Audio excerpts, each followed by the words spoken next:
নমস্কার বন্ধুরা, আমি ঋতুপর্ণা। আমার রিষ্টিস চ্যানেলে তোমাদের প্রত্যেকে জানাই সাদর আমন্ত্রণ। আজকে তোমাদের সাথে একটা দারুণ সুস্বাদু মাছের রেসিপি শেয়ার করব, যা চট করে তৈরি হয়ে যায় আর যে কেউ করতে পারবে। চলো আর দেরি না করে মাছের রেসিপিটি শেয়ার করি। এখানে আমি কাতলা মাছ নিয়েছি 3 পিস। এগুলো লোকাল কাতলা। সেই কাতলা মাছগুলোকে নুন হলুদ দিয়ে ভালো মতন মেখে 15 মিনিটের জন্য রেখে দিচ্ছি।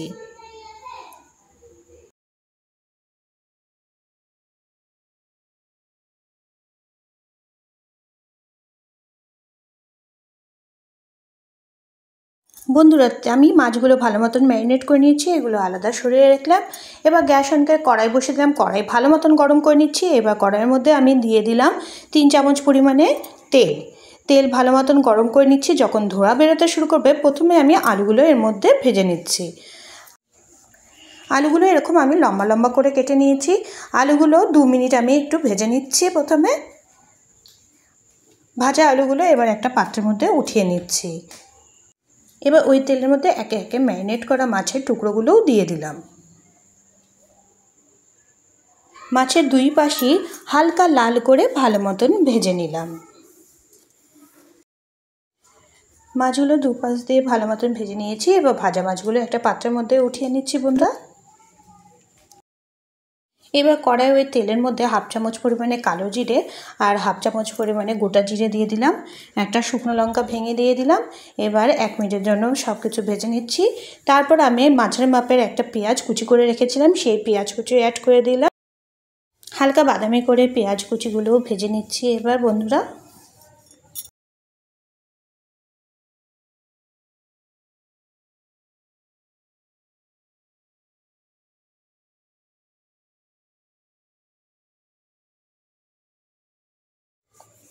এবার ওর মধ্যে আমি আদা রসুনের পেস্ট অ্যাড করে দিচ্ছি।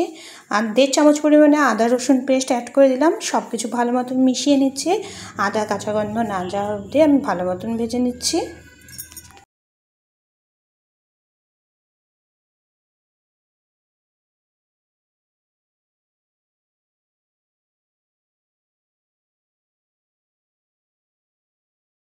এবার বন্ধুরা এর মধ্যে কিছু গুঁড়ো মশলা অ্যাড করব। প্রথমে দিয়ে দিলাম হলুদ গুঁড়ো 1/2 চামচ পরিমাণে, 1 চামচ পরিমাণে ধনে গুঁড়ো দিলাম, আর 1 চামচ পরিমাণে দিলাম জিরে গুঁড়ো, আর কাশ্মীরি লঙ্কার গুঁড়ো দিয়ে দিলাম 1.5 চামচ পরিমাণ, সাথে দিলাম নুন স্বাদ অনুযায়ী। এবার সব মশলা উপকরণগুলো একসাথে সব মিশিয়ে নিচ্ছি।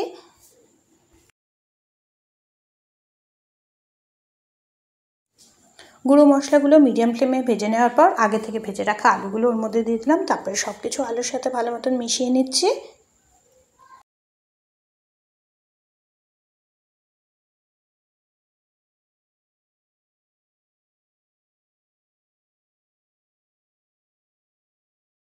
বন্ধুরা, তারপর এর মধ্যে আমি 2 চামচ পরিমাণে টক দই অ্যাড করে দিলাম। এবার গ্যাসের ফ্লেম একদম কমিয়ে নিয়ে টক দই সব মশলার সাথে ভালো মতন মিশিয়ে নিচ্ছি।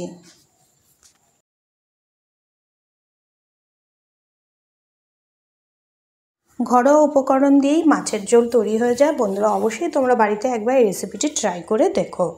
এবার আমি এখানে প্রয়োজন অনুযায়ী জল দিয়ে দিলাম। আমি এখানে দিচ্ছি 1 কাপ পরিমাণ জল।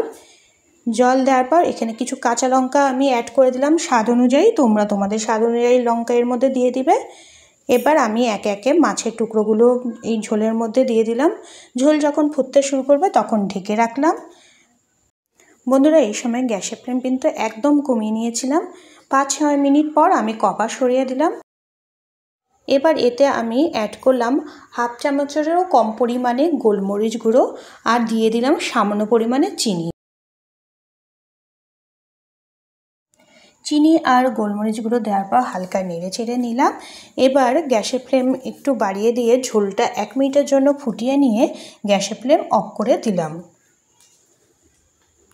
দুপুরে গরম ভাতের সাথে মাছের এই রেসিপি একবার বন্ধুরা ট্রাই করে দেখো, খেতে অসাধারণ লাগে।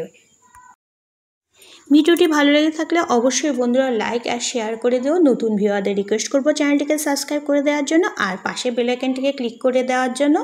আজকে ভিডিও এখানে শেষ করছি বন্ধুরা, সবাই খুব ভালো থেকো।